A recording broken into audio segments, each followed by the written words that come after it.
Ta bydd, pidwch ail-greu unrhyw beth chi'n gweld ar y raglen yma. Heblaw am hwn, dyma'r unig beth allwch chi drio wneud adre.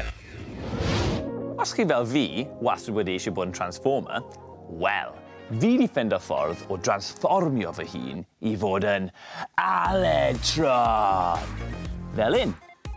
Byddwch chi angen cardfwrdd, llinyn, dotiau glud, stribed o felcro, gwelltyn, sisiwrn, tap selo a phen.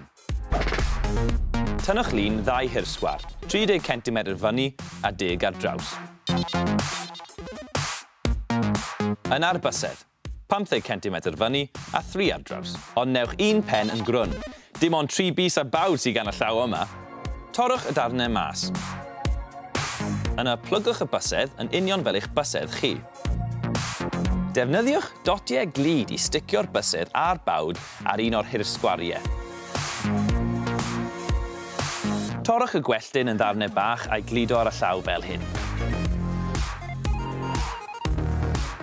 Yna, bwydwch y cortyn trwy'r darnau gwellt fel hyn. Ar ddiwedd pob cortyn, clymwch lŵp i roi'ch bys go iawn i mewn. Sticiwch stribed felcro ar waelod y braich, a darn o gardfwrdd fel hyn yn nes at y bysedd.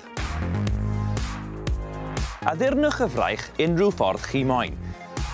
Fi wedi defnyddio paint a wedyn gludo boltiau metal ar fy un i.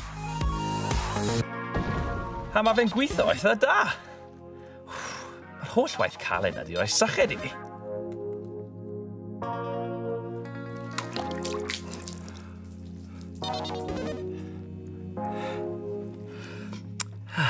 Lot gwell.